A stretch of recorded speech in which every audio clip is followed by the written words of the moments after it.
All right, we are here with Cleveland Browns tight end David Njoku. David, this is the first time I think I've ever interviewed you, and you're wearing a shirt. Why today? I've been getting a lot of crazy DMs lately, so I want to just kind of keep it a bit censored today. Yeah, the DMs can be really aggressive. I deal with them as well. Most people want to talk about my feet, though, so I'm sure that's not what they want to talk about with you. Usually they want to hang out. No? Why is it your feet? I don't know. There's a really big foot demographic out there that I've learned about over the last few years, where there's a world of people, captained by Rex Ryan, perhaps, who just enjoy feet. Now, here's the thing: you're not just any regular football player, not just any regular human being. Back in Nigeria, you're actually, is it technically royalty? How would you describe what you are? What is your true title?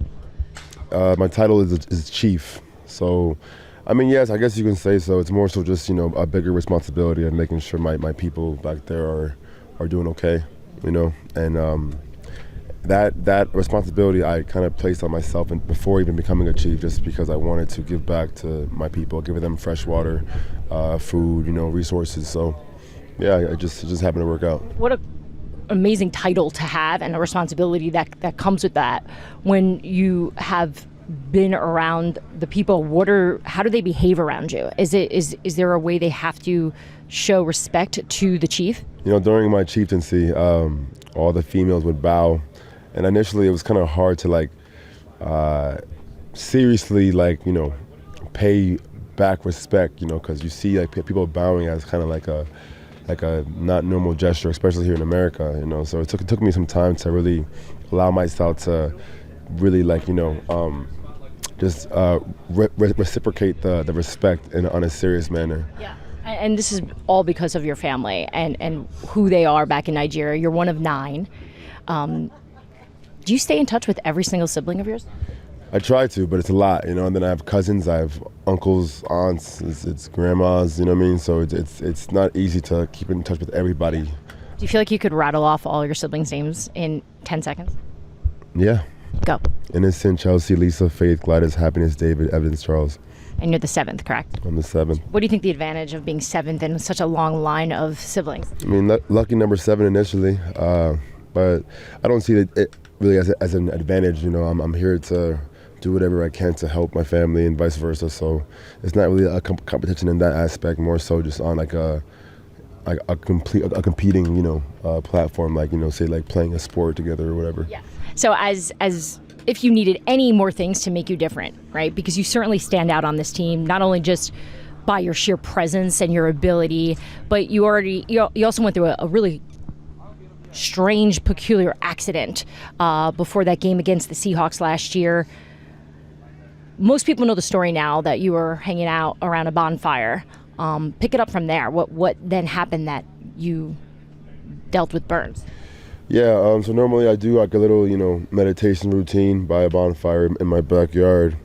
Long story short, ran out of my normal lighter fluid, used a different one, and it blew up in my face.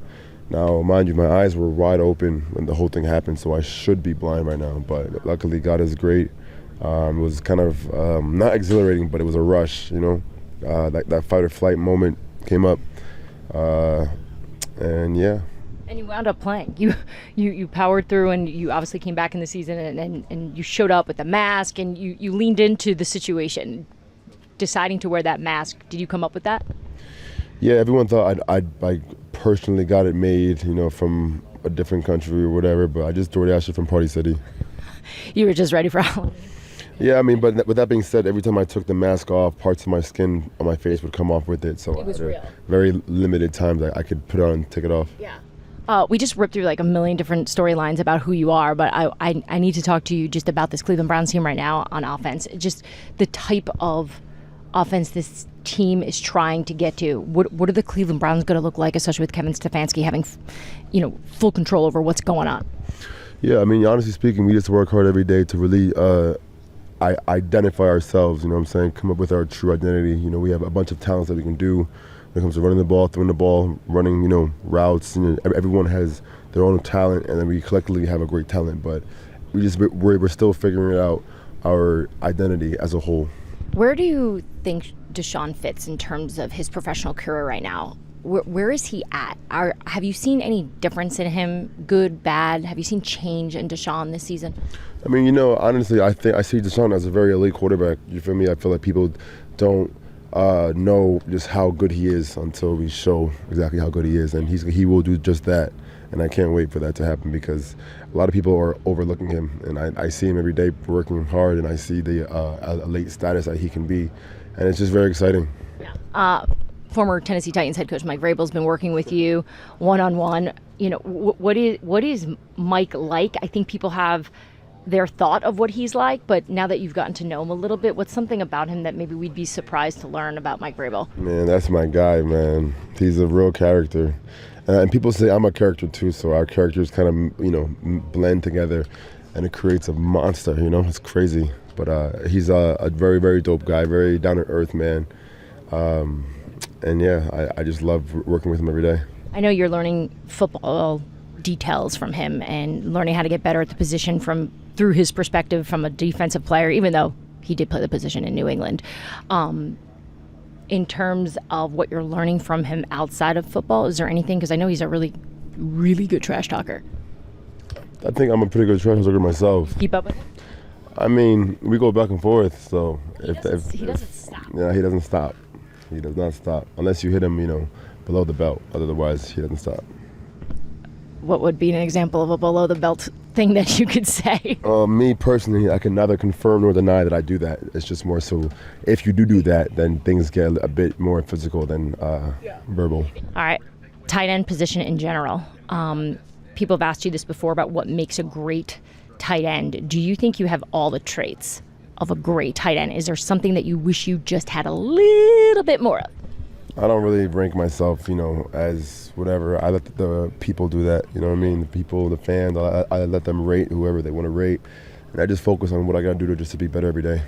So there were some reports out there that Amari Cooper perhaps was part of a trade package if the Cleveland Browns were going to go get Brandon Ayuk from the San Francisco 49ers. It doesn't appear that that's going to happen. By any chance, as a player, when you hear about that, do you feel the need to talk to your friend, your teammate about when their name is possibly involved in a trade? How do you handle that personally?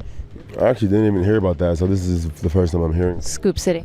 Yeah. That's the podcast name. Got the Jews. No, but if I were to hear about it, I would definitely reach out to him, just see where his head's at. I'm sure that, this is a business, but at the end of the day, we build these relationships. These are our brothers, and I'm sure I'm brothers to them as well. So just being there for whoever needs that person to be there for them during those moments. All right, well, I mentioned this is called Scoop City. Can you give me any scoop right now on the Cleveland Browns? It could be gigantic that I'm going to go tweet it right now, or it could be something small that maybe we don't know that we want to know about the Cleveland Browns. A scoop? I'd say one of the scoops is I hate cottage cheese. Oh, so do I. Hate it. Why do people like it so much? I don't know. It tastes bad. They eat it for breakfast. They put fruit on it. They put eggs on it. Have you? I don't get it. That's a good scoop. Thanks so much for joining the show. One more thing before I let you go. What's the scoop on your car? What do you drive? I have a few. Which one? Wow. What's your favorite one? I'd say probably my Apocalypse right now. I just got it. It's a 6x6, like a fully souped up Jeep, bulletproof. It's pretty cool. What color? Lime green. Lime green. Why'd you pick lime green? I mean, it kind of represents Nigeria for me, so thought it was cool. Well, brighter than ever, just like you, my friend. Just like you. So much for joining the show. Thank you. Thanks for tuning into Scoop City. If you want to hear more, make sure you like and subscribe. We drop our new episodes every Tuesday and Friday.